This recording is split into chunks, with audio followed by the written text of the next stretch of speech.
মৰমৰ ছাত্ৰ-ছাত্ৰীসকল তোমালোক সকলোকে লাৰ্নিং আছামিছৰ নতুন এটা ভিডিঅ'লৈ স্বাগতম জনাইছোঁ। আজিৰ এই ভিডিঅ'টিত আমি আলোচনা কৰিম সপ্তম শ্ৰেণীৰ সমাজ বিজ্ঞানৰ যিটো প্ৰথম পাঠ আছে পৃথিৱীৰ অন্তৰ্ভাগ আৰু ভূপৃষ্ঠ পৰিৱৰ্তন এই পাঠৰ প্ৰশ্ন উত্তৰকেইটা। ঠিক আছে, এইটো তোমালোকক নতুনকৈ কিতাপটো দিছে সমাজ বিচিত্ৰা স্বদেশ বিদেশৰ সমাজ পৰিচয় সপ্তম শ্ৰেণীৰ বাবে সমাজ বিজ্ঞানৰ পাঠ্যপুথি। এই কিতাপটোৰ প্ৰথম চেপ্টাৰ হয়।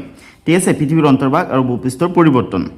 অ'কে, তো তোমালোকে ভিডিঅ'টো শেষলৈকে চাই থাকিবা। তোমালোকক মই গোটেইকেইটা প্ৰশ্ন উত্তৰ চুটি দেখাই দিম আৰু ধুনীয়াকৈ বুজাই দিম। ঠিক আছে, তোমালোকক দুটা অনুশীলনীত প্ৰশ্নকেইটা দিছে। এইটো অনুশীলনী 1 হয় আৰু এইটো 2 নম্বৰ অনুশীলনী হয়। ঠিক আছে, এইটো 2 নম্বৰ অনুশীলনী হয়। অ'কে, তো মই তোমালোকক গোটেইকেইটা প্ৰশ্ন উত্তৰ সৰুকৈ দেখাই দিম। ঠিক আছে, তোমালোকে চেপ্টাৰটো পঢ়িবা। এইখিনিৰ পৰা আৰম্ভ কৰি ইয়াত যিখিনি দিছে আৰু ইয়াত যিখিনি দিছে, ঠিক আছে, ইয়াত যিখিনি দিছে এই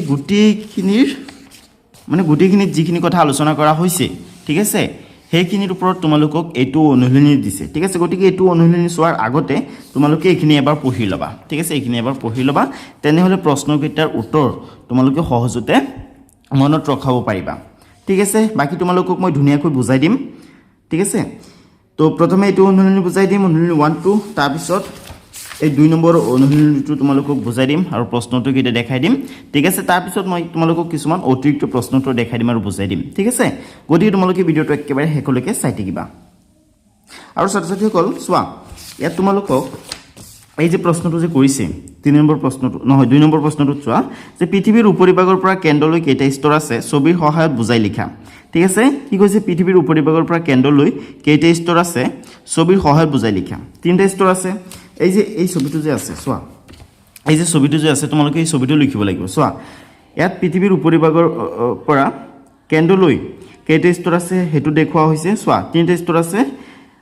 কেন্দ্ৰমণ্ডল দুটা ভাগত ভাগ কৰিছে, অন্তঃকেন্দ্ৰমণ্ডল আৰু বহিকেন্দ্ৰমণ্ডল, অৰ্থাৎ এই গোটেইখিনিক এটা ভাগেই ধৰা হয়। তাৰপিছত আছে গুৰুমণ্ডল, এই ভিতৰখিনি হৈছে গুৰুমণ্ডল, তাৰপিছত একেবাৰে বাহিৰতো হৈছে ভূতক। ঠিক আছে, অৰ্থাৎ ভূপৃষ্ঠ। অ'কে, ভূপৃষ্ঠ, গুৰুমণ্ডল, কেন্দ্ৰমণ্ডল, এই গোটেইখিনি কেন্দ্ৰমণ্ডল হয়। ঠিক আছে, গোটেইখিনি কেন্দ্ৰমণ্ডল হয়। কেন্দ্ৰমণ্ডলক দুটা ভাগ কৰা হৈছে, বহিকেন্দ্ৰমণ্ডল আৰু আন্তঃকেন্দ্ৰমণ্ডল। ঠিক আছে, তো চোৱা এইটোতো 3Dত আছে। তোমালোকে যেতিয়া লিখিবা তেতিয়া এইদৰে লিখিব নোৱাৰিবা। ঠিক আছে, তোমালোকৰ অসুবিধা হ'ব। সেইকাৰণে তোমালোকৰ কাৰণে মই ইয়াত 2Dত ধুনীয়াকৈ লিখি আনিছোঁ। তোমালোকে এইটো প্ৰশ্নটো এইদৰে লিখিব পাৰা। ঠিক আছে, এইদৰে তোমালোকে লিখিব পাৰা। অ'কে, তো ব'লা এতিয়া প্ৰশ্নটো কেইটা আলোচনা কৰা আৰম্ভ কৰোঁ। ছাত্ৰ-ছাত্ৰীসকল, অনুশীলনী 1ৰ 1 নম্বৰত চোৱা, ইয়াত তোমালোকক দিছে তলৰ প্ৰশ্নবোৰৰ উত্তৰ দিয়া। ঠিক আছে, ইয়াত তোমালোকক 1 মাৰ্কৰ 4টা প্ৰশ্ন দিছে। ঠিক আছে, এইকেইটা 1 মাৰ্কৰ প্ৰশ্ন হয়। সেইকাৰণে প্ৰশ্নকেইটাৰ উত্তৰ মই তোমালোকক একেবাৰে চুটিকৈ দেখাই দিম। তো চোৱা, ক'ত তোমালোকক দিছে ভূপৃষ্ঠৰ পৰিৱৰ্তন মানে কি, খত দিছে যে ভূপৃষ্ঠৰ পৰিৱৰ্তনৰ কাৰক কেইটা কি কি, নেক্সট দিছে পৃথিৱীৰ কেন্দ্ৰভাগৰ উত্তাপ কিমান, নেক্সট দিছে সীমা শব্দটো ক'ৰ পৰা আহিছে। ঠিক আছে, তাৰপিছত 2 নম্বৰত আছে পৃথিৱীৰ উপৰিভাগৰ পৰা কেন্দ্ৰলৈ কেইটা স্তৰ আছে ছবিৰ সহায়ত বুজাই লিখা। তাৰপিছত দিছে পৃথিৱীৰ আভ্যন্তৰীণ কাৰক বুলিলে কি বুজা। তাৰপিছত আছে ভূমিকম্প কি, ভূমিকম্পৰ কেন্দ্ৰ আৰু উপকেন্দ্ৰ কাক বোলে। তাৰপিছত আছে আগ্নেয়গিৰি উদগীৰণ বুলিলে কি বুজা। ঠিক আছে, একেবাৰে সহজ প্ৰশ্ন হয়। তোমালোকে যদি পাঠটো পঢ়া তেনেহ'লে এইবিলাক তোমালোকৰ কাৰণে আৰু ইজি হৈ যাব। ঠিক আছে, গতিকে তোমালোকে পাঠটো পঢ়ি ল'বা। বুজি নাপালে মোক কমেণ্ট কৰি দিবা, মই বেলেগ এটা ভিডিঅ' বনাই তোমালোকক পাঠটো বুজাই দিবলৈ চেষ্টা কৰিম। ঠিক আছে, তো এতিয়া ব'লা প্ৰশ্ন উত্তৰকেইটা আলোচনা কৰা আৰম্ভ কৰোঁ। 1 নম্বৰ তোমালোকক দিছে তলৰ প্ৰশ্নবোৰৰ উত্তৰ দিয়া। গতিকে এই প্ৰশ্নবিলাকৰ উত্তৰ লাগে। ঠিক আছে, উত্তৰবিলাক একেবাৰে চুটি কৰি লিখি আনিছোঁ, যিহেতু এইবিলাক 1 মাৰ্কৰ প্ৰশ্ন হয় সেইকাৰণে। ঠিক আছে, তো চোৱা, তোমালোকক দিছে যে ভূপৃষ্ঠৰ পৰিৱৰ্তন মানে কি। ভূপৃষ্ঠৰ পৰিৱৰ্তন মানে কি, ভূপৃষ্ঠৰ গঠন, আকৃতি আৰু বৈশিষ্ট্য সলনি হোৱাকে ভূপৃষ্ঠৰ পৰিৱৰ্তন বুলি কোৱা হয়। ঠিক আছে, ভূপৃষ্ঠৰ গঠনৰ যদি কিবা পৰিৱৰ্তন হয়, আকৃতিৰ যদি কিবা পৰিৱৰ্তন হয় বা বৈশিষ্ট্যৰ যদি কিবা পৰিৱৰ্তন হয় তেনেহ'লে ভূপৃষ্ঠৰ পৰিৱৰ্তন হোৱা বুলি কোৱা হ'ব।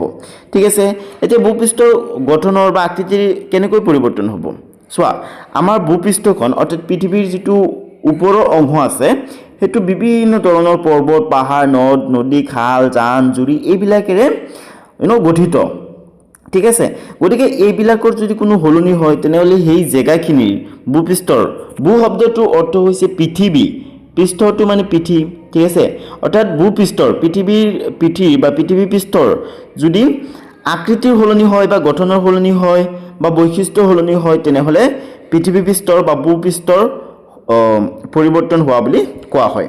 বুজিলা তো এতিয়া ভূপৃষ্ঠত থকা যিকোনো অবয়ৱৰ যদি আকৃতিৰ হলনি হয় বা ভূপৃষ্ঠটো গঠিত হোৱা প্লেটবিলাকৰ আকৃতিৰ যদি হলনি হয় প্লেটবিলাকৰ পজিশ্যনৰ যদি হলনি হয় তেনেহ'লে ভূপৃষ্ঠৰ পৰিৱৰ্তন হোৱা বুলি কোৱা হ'ব ঠিক আছে বুজিলা তো যদি তোমালোকে ধুনীয়াকৈ লিখি লোৱা সো উত্তৰটো কিমান ছুটিকৈ লিখিছো ধুনীয়াকৈ লিখি লোৱা ওকে ষ্টুডেন্টস এতিয়া খত চোৱা খত তোমালোকক দিছে ভূপৃষ্ঠৰ পৰিৱৰ্তনৰ কাৰক কেইটা কি কি ঠিক আছে ভূপৃষ্ঠৰ পৰিৱৰ্তনৰ কাৰক কেইটা কি কি ভূপৃষ্ঠৰ পৰিৱৰ্তন যে হয় এই পৰিৱৰ্তনবিলাক কোনবিলাক কাৰকে কৰে বা কোনবিলাক ফোৰ্সে কৰে কেনেকৈ হয় ভূপৃষ্ঠৰ পৰিৱৰ্তন ওকে তো ভূপৃষ্ঠৰ পৰিৱৰ্তন হোৱাৰ দুটা কাৰক আছে দুটা কাৰক মানে কাৰক বহুত কেইটা আছে এইবিলাকক মেইনলি দুটা ভাগত ভাগ কৰা হৈছে এটা হৈছে বাহ্যিক কাৰক আৰু আনবিধ হৈছে আভ্যন্তৰীণ কাৰক বাহ্যিক কাৰক মানে হৈছে এক্সটাৰ্নাল ফোৰ্স ঠিক আছে এন্ড আভ্যন্তৰীণ কাৰক হৈছে ইন্টাৰনাল ফোৰ্স বাহ্যিক কাৰকবিলাকে বাহিৰৰ পৰা ক্ৰিয়া কৰে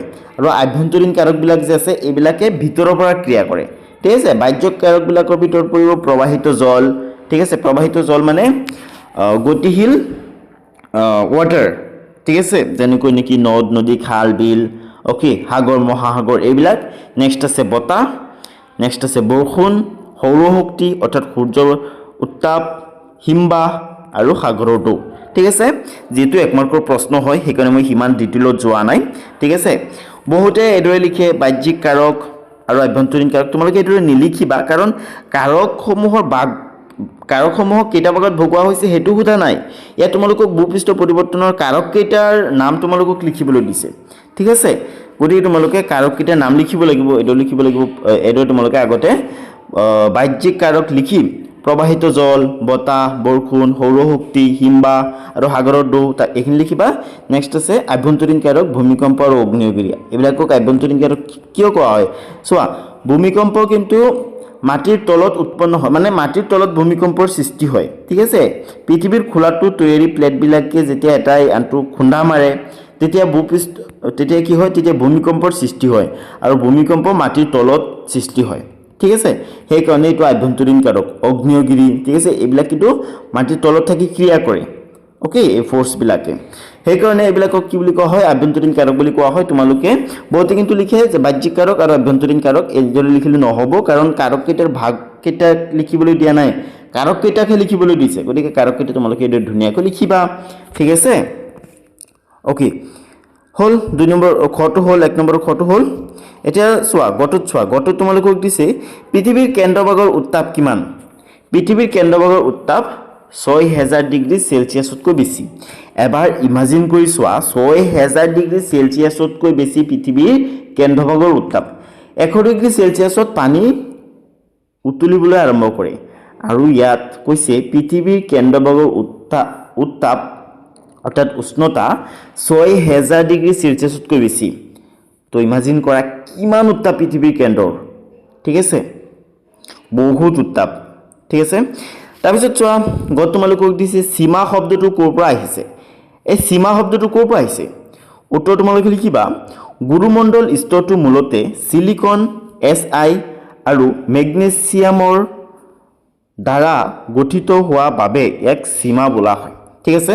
যেটো হেৰি আছে গুৰুমণ্ডল এতিয়া কোনটো মানে চোৱা পৃথিৱীটো মানে আৰম্ভণিৰ পৰা বা ভূতকৰ পৰা একেবাৰে কেন্দ্ৰলৈ তিনিটা স্তৰত ভাগ কৰা হৈছে প্ৰথমটো ভূতক তাৰ পিছতো যেটো আছে হেতু গুৰুমণ্ডল হয় ঠিক আছে এই গুৰুমণ্ডলৰ যেটো লেয়াৰ এই লেয়াৰটো সিলিকন আৰু মেগনেছিয়ামৰ দ্বাৰা গঠিত ঠিক আছে সিলিকনৰ পৰা আহিছে Si হৈছে সিলিকনৰ সিম্বল ঠিক আছে মেগনেছিয়ামৰ সিম্বল হৈছে Ma ঠিক আছে এই দুটা মিলি হৈছে সীমা ঠিক আছে যেহেতু গুৰুমণ্ডলটো সিলিকন আৰু মেগনেছিয়ামৰ দ্বাৰা গঠিত সেই কাৰণে ইহতৰ সিম্বল দুটা মিলি হৈছে সীমা ঠিক আছে অৰ্থাৎ সীমা ওকে তো লিখিবা গুৰুমণ্ডল স্তৰটো মূলতে সিলিকন Si আৰু মেগনেছিয়ামৰ দ্বাৰা গঠিত হোৱা বাবে এক সীমা বোলা হয় ওকে তো ষ্টুডেন্টস এটো ধুনীয়াকৈ তোমালোকে প্ৰশ্নৰ উত্তৰ লিখি লবা ওকে আশা কৰো তোমালোকে বুজি পাই আছা তো ছাত্ৰ ছাত্ৰীসকল ভিডিওটো ভাল লাগিলে ভিডিওটো লাইক এটা কৰি দিয়া আৰু বেলেগ কোনটো চেপ্টাৰৰ তোমালোকৰ দৰকাৰ ঠিক আছে তোমালোকৰ মেথছৰ ভিডিও আগতে লাগে নে সায়েন্সৰ আগতে লাগে নে ইংলিছৰ আগতে লাগে তোমালোকে মোক কমেন্ট কৰি জনাবা ঠিক আছে বহুতে সোশ্যাল সায়েন্সৰ ফাৰ্স্ট চেপ্টাৰটোৰ কাৰণে ৰিকুৱেষ্ট কৰি আছিল হেকনে ফাৰ্স্ট চেপ্টাৰটোৰ ভিডিও আগতে বনাইছো গতি তোমালোকৰ যোনটো চেপ্টাৰৰ ভিডিও দৰকাৰ তোমালোকে মোক কমেন্ট কৰি দিয়া কালি বা নেক্সট ডে লৈকে তোমালোকে ভিডিও পাই যাবা ঠিক আছে সো এতিয়া 2 নম্বৰত চোৱা 2 নম্বৰ তোমালোকক দিছে পৃথিৱীৰ উপৰিভাগৰ পৰা কেন্দ্ৰলৈ কেইটা স্তৰ আছে ছবিৰ সহায়ত বুজাই লিখা তো এটো প্ৰশ্নৰ উত্তৰ মই তোমালোকক অলপ দেখাই দিছিলো অৰ্থাৎ ছবিটো তোমালোকক দেখাই দিছিলো ন গতিকে যিখিনি লিখিব লগা আছে সেইখিনিৰ পৰা লিখি তাৰ পিছত ছবিটো তোমালোকে 2D লিখিব বিচাৰিলে 2D মই যে তোমালোকক দেখাইছিলো ভিডিওটো আৰম্ভণিত তেনেকৈ তোমালোকে লিখি ল'ব পাৰিবা চোৱা পৃথিৱীৰ উপৰিভাগৰ পৰা কেন্দ্ৰলৈ প্ৰদানকৈ তিনিটা স্তৰ আছে ঠিক আছে হেকেটো হৈছে বুতক বুতক মানে হৈছে একেবাৰে ওপৰৰ কঠিন স্তৰ ঠিক আছে তাৰ পিছত আছে গুৰুমণ্ডল বুতকৰ তলৰ স্তৰ ঠিক আছে নেক্সট আছে কেন্দ্ৰমণ্ডল পৃথিৱীৰ একেবাৰে কেন্দ্ৰত থকা স্তৰ ইয়াক অন্তঃকেন্দ্ৰমণ্ডল আৰু বহিকেন্দ্ৰমণ্ডল হিচাপে ভাগ কৰা হয় কি হৈছে কেন্দ্ৰমণ্ডলক দুটা ভাগত ভাগ কৰা হয় অন্তঃকেন্দ্ৰমণ্ডল আৰু বহিকেন্দ্ৰমণ্ডল আৰু এই পৃথিৱীৰ একেবাৰে কেন্দ্ৰত আছে ঠিক আছে তো এই তোমালোকে লিখি তাৰ পিছত এই দৰে চিত্ৰটো লিখিবা বা মই তোমালোকক যেনেকৈ দেখাই দিছিলো তেনেকৈ চিত্ৰটো লিখিবা ঠিক আছে এই দৰে লিখিব পাৰিলে লিখিবা একো নাই ঠিক আছে এই দৰে তোমালোকে লিখিব নোৱাৰিলে মই তোমালোকক দেখাইছিলো যে পাৰিলে মই স্ক্ৰিনত আকৌ এবাৰ দি দিম এই দৰে তোমালোকে লিখি ল'ব পাৰা ওকে ছাত্ৰ-ছাত্ৰীসকল এতিয়া তিনি তোমালোকক দিছে পৃথিৱীৰ আভ্যন্তৰীণ কাৰক বুলিলে কি বুজা ঠিক আছে আভ্যন্তৰীণ কাৰক মানে হৈছে ভিতৰুৱা কাৰক ঠিক আছে যিবিলাক কাৰকে ভিতৰৰ পৰা ক্ৰিয়া কৰি পৃথিৱী পৃষ্ঠৰ বা ভূপৃষ্ঠৰ পৰিৱৰ্তন ঘটায় সেই কাৰকবিলাকক আভ্যন্তৰীণ কাৰক বুলি কোৱা হয় তোমালোকে এইটো লিখিবা যিবোৰ কাৰকে পৃথিৱীৰ ভিতৰ ভাগত ক্ৰিয়া কৰি ভূপৃষ্ঠৰ পৰিৱৰ্তন ঘটায় সেইবোৰক আভ্যন্তৰীণ কাৰক বোলে যেনে ভূমিকম্প আৰু অগ্নিয়গিৰি ঠিক আছে ভূমিকম্প বা অগ্নিয়গিৰি এইবিলাক কি হয় এইবিলাক ভিতৰৰ পৰা ক্ৰিয়া কৰে মানে কি পৃথিৱীৰ খোলাৰ তলৰ পৰা ঠিক আছে অৰ্থাৎ সোৱা যিবিলাক বাহ্যিক কাৰক আছে ঠিক আছে বতাহ ঠিক আছে নদ নদী হিমবা ঠিক আছে সাগৰৰ ঢৌ সূৰ্যৰ তাপ এইবিলাক আমি দেখা পাওঁ কাৰণ এইবিলাকে বাহিৰৰ পৰা ক্ৰিয়া কৰে কিন্তু এই ভূমিকম্প অগ্নিয়গিৰি এইবিলাকে পৃথিৱীৰ খোলাটোৰ তলত থাকি তাৰ পৰা ক্ৰিয়া কৰে গতিকে এইবিলাকক আমি দেখা নাপাওঁ যেহেতু দেখা নাপাওঁ সেই কাৰণে এইবিলাকক আভ্যন্তৰীণ কাৰক বুলি কোৱা হয় ঠিক আছে অৰ্থাৎ ভিতৰুৱা কাৰক ঠিক আছে ভিতৰৰ পৰা ক্ৰিয়া কৰি হতে কি কৰে পৃথিৱী পৃষ্ঠৰ বা ভূপৃষ্ঠৰ পৰিৱৰ্তন ঘটাব পাৰে ঠিক আছে সেই কাৰণে এইবিলাকক আভ্যন্তৰীণ কাৰক বুলি কোৱা হয় বুজিলা এক্সটাৰ্নাল ফোৰ্স ইংলিশত এক্সটাৰ্নাল ফোৰ্স বুলি কোৱা হয় ওকে এটা সাইড চোৱা সাইড তোমালোকক দিছে ভূমিকম্প কি ভূমিকম্পৰ কেন্দ্ৰ আৰু উপকেন্দ্ৰ কাক বোলে ঠিক আছে এটো ইম্পৰ্টেন্ট প্ৰশ্ন হয় পৰীক্ষাত আহিব পাৰে ঠিক আছে গুটিকেইটা ইম্পৰ্টেন্ট হয় হলেও এটো অলপ বেছি ইম্পৰ্টেন্ট হয় ঠিক আছে ভূমিকম্প কি ভূমিকম্পৰ কেন্দ্ৰ আৰু উপকেন্দ্ৰ কাক বোলে ইম্পৰ্টেন্ট প্ৰশ্ন হয় গুটি তোমালোকে ভালকৈ চাবা আৰু মুখস্থ কৰি পেলাবা এইবিলাক ঠিক আছে আৰু তোমালোকক মই গুটিকেইটা ভিডিওত কৈছো আগতেও কৈছো তোমালোকে ক্লাস 6 তো মোৰ ভিডিও বহুতে চাইছা বহুতে মানে কি মই যেনেকুৱা ভাবো তোমালোকে 90% ষ্টুডেন্টে মোৰ ভিডিও চোৱা ঠিক আছে বহুতে মোৰ ভিডিও চাই থ্যাংক ইউ সো মাচ ইমান সাপোৰ্ট কৰাৰ কাৰণে আৰু আশা কৰো তোমালোকে ক্লাস 7 তো সাপোৰ্ট কৰিবা ঠিক আছে তোমালোকক ক্লাস 6 পৰা মই কৈ আছো যে তোমালোকে প্ৰশ্নবিলাক চোৱাৰ আগতে চেপ্টাৰটো এবাৰ পাইলে 2-3 বাৰ পঢ়ি লবা ঠিক আছে আৰু চেপ্টাৰটো লাহে লাহে পঢ়িবা অলপ স্লোলি পঢ়িবা যাতে প্ৰতিটো সেন্টেন্সে প্ৰতিটো বাক্যই তোমালোকক কি বুজাব বিচাৰে হেতু যাতে তোমালোকে বুজি পোৱা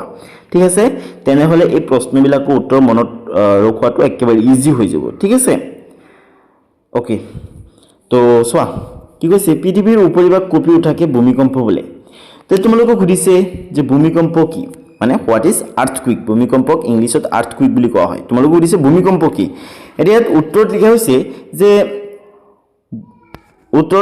লিখা হৈছে পৃথিৱীৰ উপৰিভাগ কঁপি উঠাকে ভূমিকম্প বোলে এতিয়া পৃথিৱীৰ উপৰিভাগ কিয় কঁপি উঠিব কোনে কঁপায় তো চোৱা আমাৰ পৃথিৱীৰ যেটো ওপৰৰ অংশ তোমালোকে যেটো আমি যেটো মাটি বুলি কওঁ ঠিক আছে এটো মানে হেৰি কোৱা হয় ভূতক বুলি কোৱা হয় বা ভূপৃষ্ঠ বুলি কোৱা হয় এই ভূপৃষ্ঠটো বিভিন্ন প্লেটৰ দ্বাৰা গঠিত এই প্লেটবোৰে এটাই আনটোক যেতিয়া খুন্দা মাৰে তেতিয়া ভূপৃষ্ঠ কঁপি উঠে ঠিক আছে তাকে তেতিয়া আমি ভূমিকম্প হয় বুলি কওঁ বুজিলা এতিয়া তো তোমালোকে লিখিবা পৃথিৱীৰ উপৰিভাগ কঁপি উঠাকে ভূমিকম্প বোলে তাৰ পিছত চোৱা প্ৰশ্নটো লৈ সুধিছে ভূমিকম্পৰ কেন্দ্ৰ আৰু উপকেন্দ্ৰ কাক বোলে চোৱা এতিয়া ধৰি লোৱা কোনো এটা বিশেষ জেগাৰ পৰা ভূমিকম্পটো আৰম্ভ হৈছে। ধৰি লোৱা তোমালোকৰ গাঁৱত পোনপ্ৰথমে ভূমিকম্পৰ জোকাৰণিটো আৰম্ভ হৈছে তোমালোকৰ গাঁৱৰ পৰা।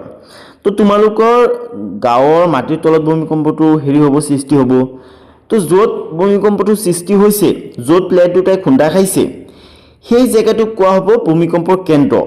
আৰু সেই জেগাটোৰ একজেক্ট ওপৰত, একেবাৰে তোমালোকৰ গাঁৱত, ঠিক আছে, ওপৰত তলৰখিনি কোৱা হ'ব কেন্দ্ৰ আৰু ওপৰৰখিনি কোৱা হ'ব উপকেন্দ্ৰ। ঠিক আছে, আশা কৰোঁ তোমালোকে বুজি পাইছা। গতিকে তোমালোকে এইদৰে লিখিবা যে ভূত্বকৰ যি ঠাইত ভূমিকম্পৰ আৰম্ভণি হয় তাক ভূমিকম্পৰ কেন্দ্ৰ বোলে। ঠিক আছে, নেক্সট আছে উপকেন্দ্ৰ। কেন্দ্ৰৰ ঠিক ওপৰত থকা ভূত্বকৰ ঠাইখনক ভূমিকম্পৰ উপকেন্দ্ৰ বুলি কোৱা হয়। অৰ্থাৎ তলৰ অংশখিনিক য'ত ভূমিকম্পৰ সৃষ্টি হৈছে য'ৰ পৰা, সেইটো কেন্দ্ৰ বুলি কোৱা হ'ব। আৰু ওপৰত, একজেক্ট ওপৰত, ঠিক আছে, লম্বভাৱে ওপৰৰখিনি কোৱা হ'ব কি? উপকেন্দ্ৰ। হ'ল একদম ইজি। চোৱা উত্তৰটো আকৌ এবাৰ চাই লোৱা, একদম চুটিকৈ লিখিছোঁ তোমালোকৰ কাৰণে, যাতে তোমালোকৰ কোনো ধৰণৰ প্ৰব্লেম নহয়। ঠিক আছে, তো ষ্টুডেণ্টছ এতিয়া 5 নম্বৰত চোৱা। 5 নম্বৰ তোমালোকক দিছে যে আগ্নেয়গিৰি উদগীৰণ বুলিলে কি বুজা? আগ্নেয়গিৰি উদগীৰণ বুলিলে কি বুজা? ইম্পৰ্টেণ্ট প্ৰশ্ন, পৰীক্ষাত অহাৰ সম্ভাৱনা আছে। অ'কে, এইটো কমেও 2 মাৰ্কৰ প্ৰশ্ন হয়, তো অলপ ডাঙৰ হ'ব, হ'লেও যিমান শ্বৰ্ট হ'ব পাৰে সিমান শ্বৰ্টকৈ তোমালোকৰ কাৰণে লিখি আনিছোঁ। কাৰণ তোমালোকে সদায় মোক কমেণ্ট কৰি থাকা যে ছাৰ উত্তৰবিলাক আৰু চুটিকৈ লিখি দিয়ক, আৰু চুটিকৈ লিখি দিয়ক, সেইকাৰণে চুটিকৈ লিখি আনিছোঁ। তো চোৱা উত্তৰ তোমালোকে লিখিবা যে ভূ আন্দোলনৰ ফলত ভূত্বকৰ কোনো ফাঁকেদি ভিতৰৰ গৰম গলিত পদাৰ্থ, ধোঁৱা, ছাই আদি বেগেৰে বাহিৰলৈ ওলাই অহাকে আগ্নেয়গিৰিক উদগীৰণ বোলে। ঠিক আছে, তো চোৱা তোমালোকেতো জানাই যে পৃথিৱীৰ কেন্দ্ৰটো যথেষ্ট গৰম। ঠিক আছে, 6000 ডিগ্ৰী চেলচিয়াছতকৈ বেছি গৰম। অ'কে, তো পৃথিৱীৰ কেন্দ্ৰৰ পৰা বা ভূত্বকৰ তলৰ পৰা কোনো ফাঁকেদি, ঠিক আছে, কোনো ফাঁকেদি এই যে গৰম পদাৰ্থবিলাক আছে, লাভা, ছাই, এইবিলাক যে আছে, ধোঁৱা, এইবিলাক যদি ওলাই আহে, এইবিলাক ওলাই অহাকেই আগ্নেয়গিৰি উদগীৰণ বুলি কোৱা হয়। ঠিক আছে, তো এইদৰে তোমালোকে লিখি ল'বা, একদম ইজি হয়। 5 নম্বৰটো হ'ল, আশা কৰোঁ হৈ গ'ল। তো ষ্টুডেণ্টছ 1 নম্বৰত দিয়া গোটেইকেইটা প্ৰশ্নটো আলোচনা কৰা শেষ হ'ল। ঠিক আছে, এতিয়া 2 নম্বৰৰ তোমালোকক কি কি দিছে এইবিলাক চাম। তো চোৱা তোমালোকক 1ত দিছে তলৰ প্ৰশ্নবোৰৰ উত্তৰ দিয়া।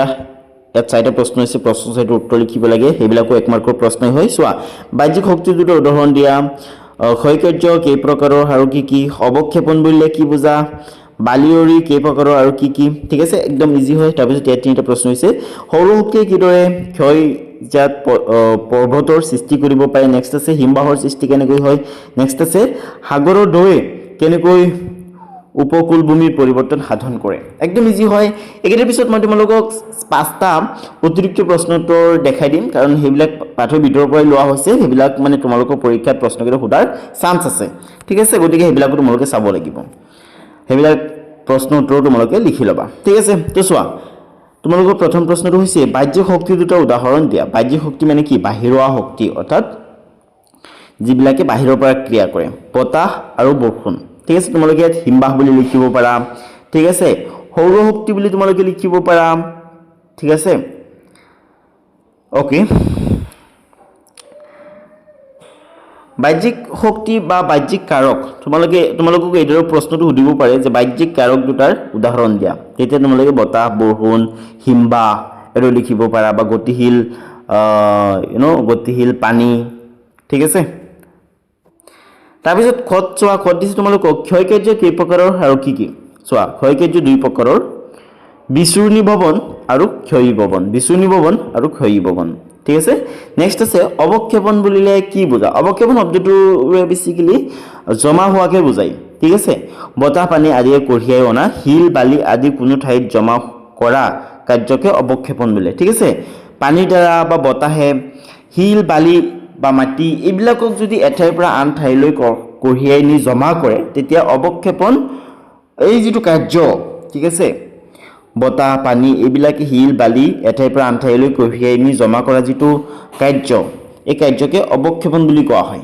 অৱক্ষেপণ শব্দটোৱে বেছিকেলি জমা কৰা বুজায় ঠিক আছে গতিকে তোমালোকে লিখিবা বতাহ পানী আদি কঢ়িয়াই অনা শিল বালি আদি কোনো ঠাইত জমা কৰা কাৰ্যকে অৱক্ষেপণ বোলে একদম ইজি ঠিক আছে তাৰপিছত ঘট চোৱা ঘট তোমালোকক দিছে বালিয়ৰি কেই প্ৰকাৰৰ আৰু কি কি বালিয়ৰি কেই প্ৰকাৰৰ আৰু কি কি ইম্পৰ্টেন্ট প্ৰশ্ন হয় ঠিক আছে পৰীক্ষাত আহিব পাৰে তো উত্তৰ তোমালোকে লিখিবা বালিয়ৰি প্ৰধানকৈ দুই প্ৰকাৰৰ অনুদৈৰ্ঘ্য বালিয়ৰি আৰু অনুপ্ৰস্থ বালিয়ৰি অনুদৈৰ্ঘ্য আৰু অনুপ্ৰস্থ হল ওকে ষ্টুডেন্টস এতিয়া 2 নম্বৰত চোৱা 2 নম্বৰ তোমালোকক দিছে সৌৰশক্তিয়ে কিদৰে ক্ষয়জাত পৰ্বতৰ সৃষ্টি কৰিব পাৰে সৌৰশক্তিয়ে কিদৰে ক্ষয়জাত পৰ্বতৰ সৃষ্টি কৰিব পাৰে উত্তৰ তোমালোকে লিখিবা সূৰ্যৰ তাপত পৰ্বতৰ শিলাস্তৰত ফাট মেলে কি হৈছে সূৰ্যৰ তাপত পৰ্বতৰ শিলাস্তৰত ফাট মেলে ওকে কি হয় জানা মানে সূৰ্যৰ তাপত যেতিয়া বছৰ মানে হাজাৰ হাজাৰ বছৰ ধৰি বা শশ বছৰ ধৰি যেতিয়া এটা পৰ্বতত সূৰ্যৰ তাপ পৰি থাকে তেতিয়া এই সূৰ্যৰ মানে শিলাস্তৰ যিবিলাক আছে বা হিলবিলাক যিবিলাক আছে এইবিলাকত ফাট মেলে ঠিক আছে বহু বছৰ ধৰি এনেদৰে শিলাখণ্ডবোৰ ভাঙি চিঙি ক্ষয় হোৱাৰ ফলত ওখ ভূমিবোৰ ক্ষয়জাত পৰ্বতত পৰিণত হয় ঠিক আছে দৈলো এইটো এটা পৰ্বত দৈলোৱা এইটো এটা পৰ্বত ঠিক আছে এই পৰ্বতত যেতিয়া কন্টিনিউয়াছলি সূৰ্যৰ ৰশ্মি পৰি থাকিব সূৰ্যৰ তাপ পৰি থাকিব তেতিয়া এই পৰ্বতৰ পাথৰবোৰ বা হিলবোৰ নৰম হৈ থাকিব দিনে দিনে ঠিক আছে এনেকৈ নৰম হৈ থকাৰ ফলত লাহে লাহে ভাঙি চিঙি একেবাৰে ক্ষয় হৈ যাব ঠিক আছে হেতুৱে ইয়াত কোৱা হৈছে ছাত্ৰ-ছাত্ৰীসকল এতিয়া 3 চোৱা 3 তোমালোকক দিছে যে হিমবাহৰ সৃষ্টি কেনেকৈ হয় তোমালোকে এই হিমবাহক বৰফৰ নদী বুলি ক'ব পাৰা ঠিক আছে মই তোমালোকক আগতে বুজাই দিওঁ চোৱা পাৰ্বত্য অঞ্চলবিলাকত অৰ্থাৎ যি অঞ্চলত পৰ্বত আছে এই পৰ্বতবিলাকৰ ওপৰত কি হয় বৰফৰ বিভিন্ন লেয়াৰ থাকে অৰ্থাৎ যথেষ্ট পৰিমাণে বৰফ থাকে ঠিক আছে কাৰণ ওপৰৰ অংশখিনি যিমান ওপৰত তোমালোকে উঠিবা সিমান ঠাণ্ডা পাবা ঠিক আছে তো পৰ্বতৰ ওপৰত যথেষ্ট ঠাণ্ডা থাকে ঠাণ্ডাৰ ফলস্বৰূপে কি হয় পানীবিলাক গুট মাৰি বৰফলৈ ৰূপান্তৰিত হয় আৰু এই বৰফ যেতিয়া অলপ গৰম পৰাৰ পিছত বা বৰফৰ ওপৰত যিটো বৰফ থাকে গতিকে যথেষ্ট প্ৰেছাৰ পৰে ঠিক আছে ওপৰৰ পৰা প্ৰেছাৰ পৰি আছে আকৌ যেতিয়া অলপ গৰম মাৰে তেতিয়া কি হয় অলপ যেতিয়া মানে গলিবলৈ আৰম্ভ কৰে তেতিয়া কি হয় ওপৰৰ বৰফবিলাকৰ প্ৰেছাৰত আৰু মধ্যকৰ্ষণ বলৰ ফলত কি হয় তলৰ ফালে নামি আহে তলৰ ফালে এদৰে নামি আহে পানী হৈ নামি নাহে কিন্তু ঠিক আছে অলপ গলিত বৰফ বুলি তোমালোকে ক'ব পাৰা এদৰে নদীৰ দৰে বৈ তললৈ আহি থাকে ঠিক আছে এই যে নদীৰ দৰে তললৈ বৈ আহিছে ইয়াকে হিমবাহ বুলি কোৱা হয় ঠিক আছে হিমবাহ মানে বৰফৰ নদী বা তোমালোকে ক'ব পাৰা যে পৰ্বতৰ ওপৰৰ পৰা তললৈ বৈ অহা বৰফ ঠিক আছে আশা কৰো তোমালোকে বুজিছা উত্তৰটো তোমালোকে এইদৰে লিখিবা যে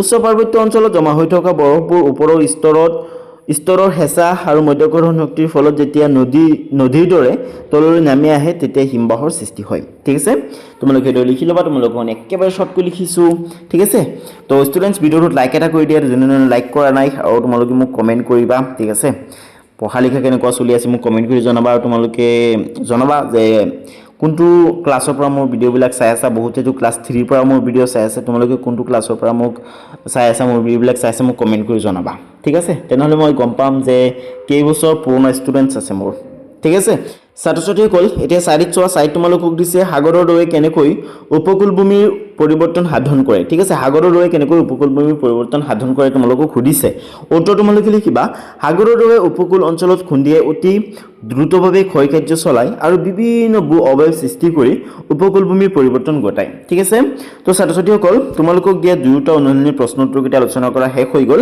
এতিয়া মই তোমালোকক কেইটামান অতিৰিক্ত প্ৰশ্নৰ উত্তৰ দেখাই দিম এই প্ৰশ্নবিলাক তোমালোকৰ পাঠৰ পৰা লোৱা হৈছে অৰ্থাৎ তোমালোকে ক'ব পাৰা যে এইকেইটা তোমালোকৰ যিটো প্ৰথম চেপ্টাৰ আছে হেতু বিতৰোৱা প্ৰশ্ন আৰু লগতে মই উত্তৰকেইটা লিখি নিছো ঠিক আছে গতিকে এইবিলাক ইম্পৰ্টেন্ট হয় পৰীক্ষাত অহাৰ সম্ভাৱনা আছে ঠিক আছে গতিকে মাত্ৰ যেটো পাঁচটা প্ৰশ্ন হয় গতিকে তোমালোকে লিখি ল'ব পাৰা একেবাৰে ইজি হ'ব চোৱা প্ৰথম প্ৰশ্নটো হৈছে যে ভূত্বকক কিয় শিয়াল স্তৰ বুলি কোৱা হয় শিয়াল ভূত্বকক ঠিক আছে যেটো গুৰুমণ্ডল আছে হেতুক সীমা বুলি কোৱা হৈছে কিন্তু ভূত্বকক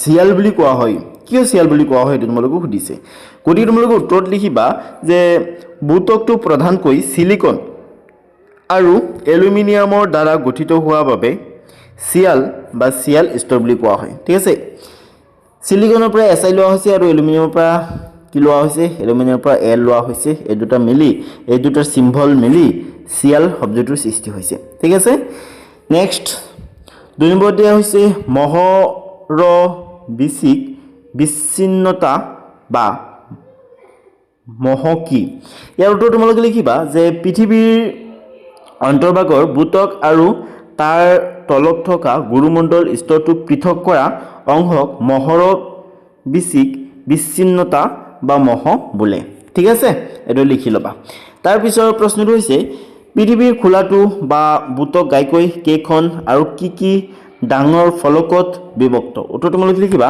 পৃথিৱীৰ খোলাটো গাইকৈ 7খন ডাঙৰ ফলকত বিভক্ত হেবোৰ হ'ল আফ্ৰিকান ফলক এন্টাৰ্কটিকা ফলক ইউৰোপিয়ান ফলক অষ্ট্ৰেলিয়ান ফলক উত্তৰ আমেৰিকা ফলক প্ৰশান্ত মহাসাগৰীয় ফলক আৰু দক্ষিণ আমেৰিকান ফলক ঠিক আছে অৰ্থাৎ মহাদেশ কেইখনৰ কথা কোৱা হৈছে ঠিক আছে এটো তোমালোকে লিখি লবা নেক্সট আছে সুনামি কি সুনামি শব্দৰ ইংৰাজী বানানটো লৈ চোৱা ইয়াত টি আছে টি2 মানে সাইলেন্ট টি2 প্ৰনাউন্স নহয় সুনামি ঠিক আছে উত্তৰ লিখিবা যে সাগৰৰ তলিত ভূমিকম্পৰ উৎপত্তি হলে সাগৰৰ পানীত প্ৰচণ্ড ঢৌৰ সৃষ্টি হয় এনে প্ৰকাণ্ড ঢৌক সুনামি বলা হয় ঠিক আছে সাগৰৰ তলিত যদি ভূমিকম্পৰ উৎপত্তি হয় তেনেহলে কি হয় সাগৰত প্ৰচণ্ড ঢৌৰ সৃষ্টি হয় ঠিক আছে তেতিয়া আমি তাক সুনামি বুলি কওঁ ঠিক আছে নেক্সট আছে লাভা কাক বোলে উত্তৰটো তোমালোকে লিখিবা অগ্নিগিৰি উদ্গীৰণৰ সময়ত ভূগৰ্ভৰ পৰা ওলাই অহা উত্তপ্ত গলিত পদাৰ্থবোৰক লাভা বোলে ঠিক আছে হল এই পাঁচটা প্ৰশ্ন আছিল থ্যাংক ইউ সো মাচ ভিডিওটো হেকলৈকে চোৱাৰ বাবে ষ্টুডেন্টস তোমালোকৰ যিটো নেক্সট চেপ্টাৰ আছে হেতু ভিডিও মই ডেসক্ৰিপচনত দি থৈছো তোমালোকে ডেসক্ৰিপচনৰ পৰা চাব পাৰিবা আৰু ক্লাস 7 ৰ বাকি কিতাপবিলাকৰ ভিডিও চাবৰ কাৰণে তোমালোক প্লেলিষ্টত যাব পাৰা ঠিক আছে তোমালোকৰ নেক্সট যেটো চেপ্টাৰ হেতু বতৰ জলবায়ু আৰু ঋতু পৰিৱৰ্তনৰ ওপৰত অৰ্থাৎ 2 নম্বৰ চেপ্টাৰটোৰ ওপৰত ঠিক আছে হেতু লিংক ডেসক্ৰিপচনত পাই যাবা আৰু বেলেগ পৰে ভিডিও চাবৰ কাৰণে তোমালোক প্লেলিষ্টলৈ যাব পাৰা ঠিক আছে আজি ভিডিওটো ইমানেই আছিল আজি ভিডিওটো হেকলৈকে চোৱাৰ বাবে বহুত বহুত ধন্যবাদ